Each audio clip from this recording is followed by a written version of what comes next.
with the excuse that I no longer wanted to commute by train. I deviated from the usual graduation path, from the junior high to high school. This was the second lie I had told, in order to change my surroundings. My parents accepted it as readily as the first. I had given up on going to the private school that everyone said was the best for me, just as I gave up on taking all kinds of lessons to better myself. No, maybe I'm not as put together as I thought I was. I'm used. In both cases, I met someone, was thrown into chaos, and abruptly quit partway through. This time around, I wouldn't allow that to happen again. I silently hardened my heart as I attended a high school opening ceremony. It was chilly for an early April day, inside of the gym as well as outside. The legs of the chairs arranged inside were as cold to the touch as if the winter had returned. The other new students around me seemed nervous, frozen in place, as they quietly listened to the opening remarks. It was the same way, but I barely processed the principal's greetings. No matter how hard I tried not to think about it, all of my conversations with Senpai kept replaying in the back of my mind. It would have been easier if they were all awful, without a single positive moment among them. But it wasn't like that, so they kept flickering before my eyes, from front to back and front again. I couldn't settle down. The principal's welcome ended, and they moved on to the new student representative speech. I wasn't the representative. That meant that whoever was had done better than me on the entrance exam. I didn't want to blame it on Senpai, but this was undeniable proof that I'd neglected my studies. I looked at the platform, thinking I might have been up there if all those things hadn't happened with Senpai. But I suppose if I hadn't met her, I would probably be going to the high school at Tomosumi now. I let a small sigh slip out and clenched my hands into fists in my lap. Whoever this person was, I would catch up with them right away, I decided. I felt relief at the ambition that filled me. I'd been worried that I'd forgotten how to do this while I was involved with Senpai, but I could still properly discipline myself. It's fine. I'll be fine. I would forget my mistake unconsciously, as easily as breathing, I decided. And just forget it. All of it. I just wanted to be able to say that it was just a phase for me too. I wondered how long it would be until I managed to convince myself of that. Year 1, Class 3, Nanami Toko. The name of our representative was called. Judging by the name, it must be a girl. A girl who, at least at the moment, was better than me. I was peeved. But at the same time, I was also curious. I hadn't had much experience losing to someone else before. Here! The voice that replied sounded somehow mature to me. I sensed someone standing up from a chair, some distance away to the back and side of me. At the same time, the cold air brushing against my legs seemed to change. It felt as though the air in the room was flowing towards the girl, bringing my attention with it. I felt the premonition murmuring inside me, though it had no voice. Something deep down tempted me to lower my head, but I ignored it as lightly as I could, and naturally looked up. Then I saw her. In that instant, when I saw her smiling face in profile, and how her black hair gently flowed in a way that made me forget the chill. 3 round white beacons of different sizes lit up in my mind. In that instant, regret edited within me. I decided to leave my all-girls school in order to convince myself that falling in love with another girl was just a phase. On the other hand, I was also constantly thinking about what I could have done differently to make things last between me and Senpai. I was worried that I couldn't go back to the person I was before I fell for Senpai and try to change myself to her liking. The only way I could keep moving forward was if I told myself that love was simply foolish and unnecessary.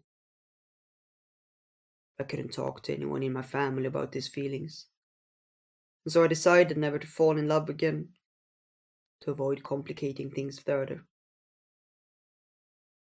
I was supposed to be embracing those ideas right here and now, but in that instant, all at once, none of it mattered anymore. I don't remember much else of what happened at the entrance ceremony. It was the first time I had been so incapable of focusing on anything else. I was paying attention, but to the wrong thing entirely. It was as though my vision had been squeezed to a single point. Essentially, all I could think about was her. Once the ceremony ended, we each moved to our own classes. As I walked out of the gym, I wrote the names Nanami and Seki in the air, in order to keep those around me from thinking it was odd. I did it quickly, in a small script. Since we were lined up according to the order of our names, she must be behind me, I realized. I took a single step out of the line of people, following behind our homeroom teacher, and slowed down. Little by little, I fell back, closing the distance between our names. It wasn't as though I had anything specific in mind. I just wanted to try talking to her. The distance shortened with every step I took. When I finally caught sight of Nanami Toko, out of the corner of my eyes, I froze. After I checked one more time to be sure it was her, I grew nervous. Now, what do I do? When I glanced at her, trying to think of how to start a conversation, we ended up locking eyes. Nanami Toko's eyes went slightly wide and round. She's beautiful, I thought, in the midst of the chaos churning inside me. My mind almost blanked again. Nanami-san! Fortunately, I wasn't shaken enough for my voice to crack. I think I managed to feign a nonchalant tone. Nanami Toko was silent for a beat, before she responded. The delicate movements of her eyes suggested the questions. Do I know you? When did I introduce myself? They called your name during the student's representative speech. Oh, right. Her surprised voice sounded much more approachable than it had during the speech she gave. Nanami Toko was at an ordinary distance from me. There was an ordinary mood around us. Her eyes wandered for a moment.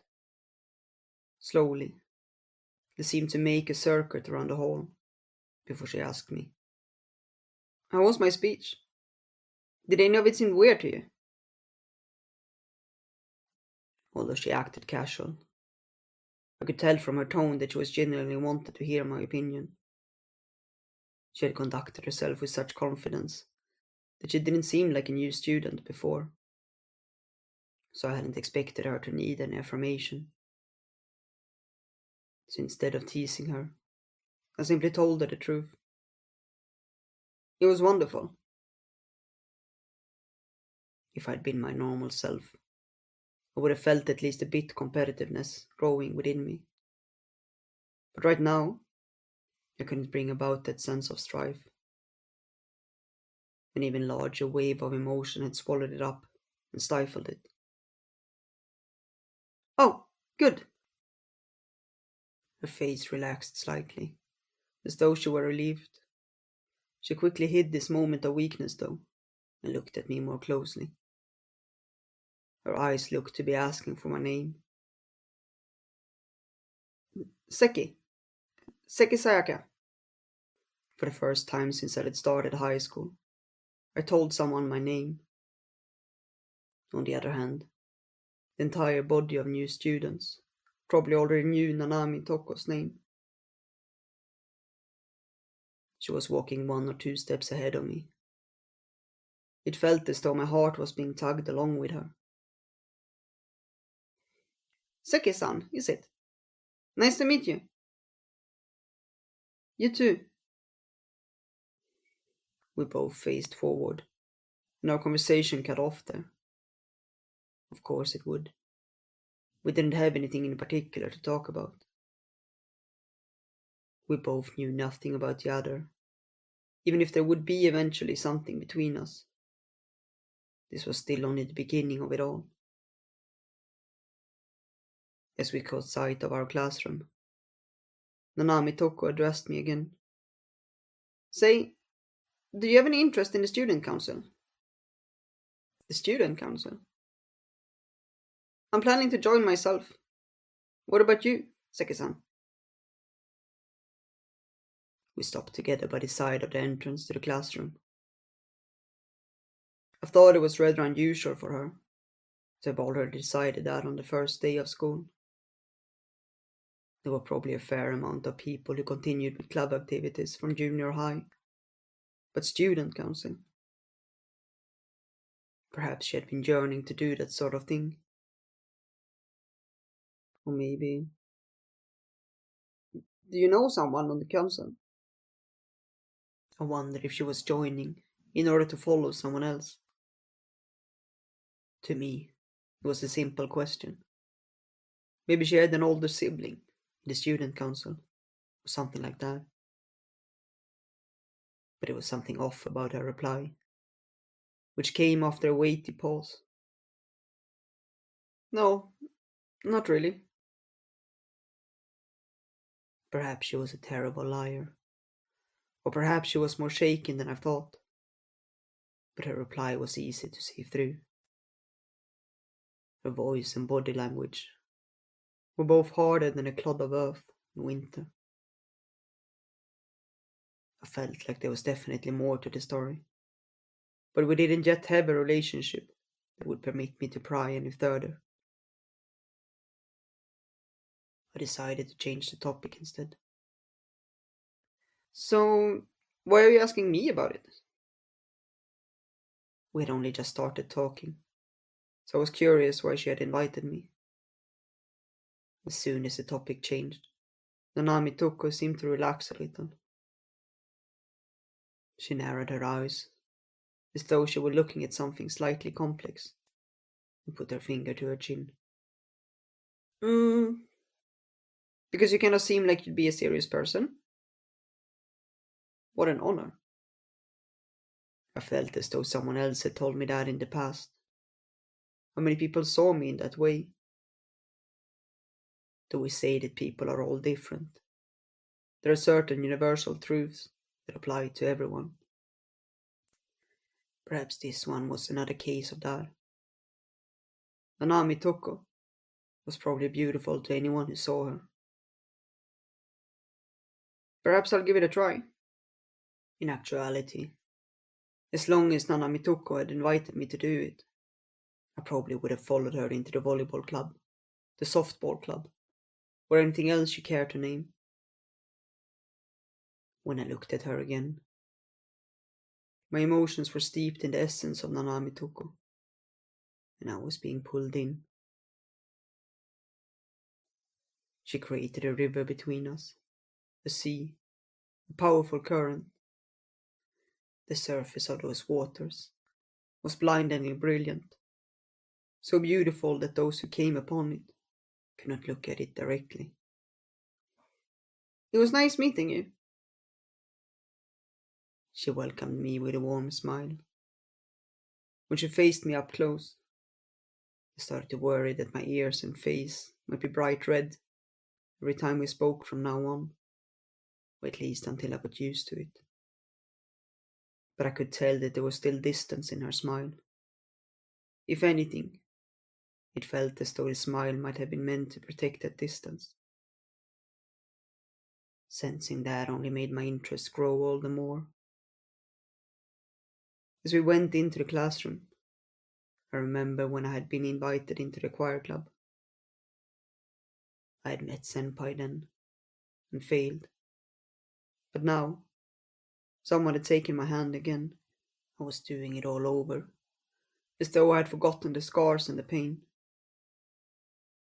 I just don't learn my lesson, I thought, laughing at myself a little. Maybe I never will. This time, I broke into an even bigger smile. Eventually, she started calling me Sayaka, and I started calling her Toko. Once I met Nanami Toko, I accepted it.